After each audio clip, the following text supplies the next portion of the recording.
Hi friends, have you ever wondered why some of your friend who reads the same book as you, has the same study technique as yours, but still does something different on paper that gives them an edge over everybody else?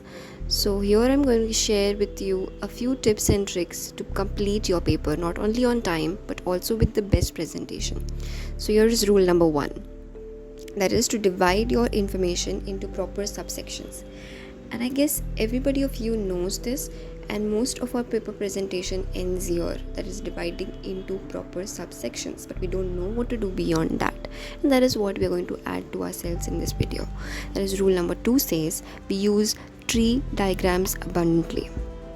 So wherever you have to classify topics, for example type of diabetes, instead of writing or enumerating in the type of 1 2 3 4 bullets and then describing them, why not just add a tree diagram with all the types side by side mentioned along with their elaborations, so that the examiner gets conveyed with the information at a glance and also gets to see all the comparative points side by side.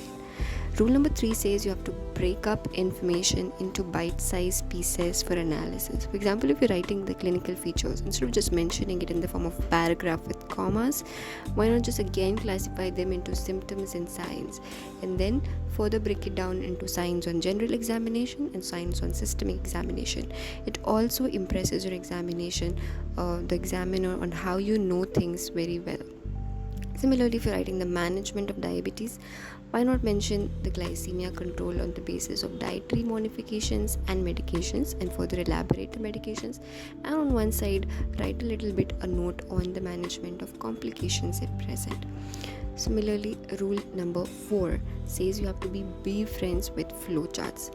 I cannot emphasize how flowcharts have always come in handy to write the maximum possible information in the least possible time. So if you write a pathophysiology in this love letter format, where the examiner has to strain his eyes to find the keywords and ends up giving you nothing, why not write all the keywords yourself in highlighted bold format, one after another, sequentially describing the pathophysiology.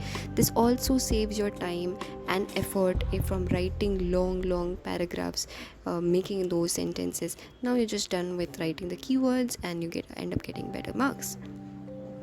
Rule number 5 says that you have to add diagrams wherever needed, and I think this is self-explanatory, especially comes handy in your surgical papers where you have to add in the relevant anatomy or a few graphs here and there. Rule number 6 is allocate your time proportionately to each section even before starting your paper. So if you know that you have 4 SAQs of 8 marks to write and 8 SAQs of 3 marks to write, why not allocate 10 minutes each to SAQs and 20 minutes for LAQs, and you end up getting a 20-minute buffer as well to take care. All the best. Do like, share and subscribe.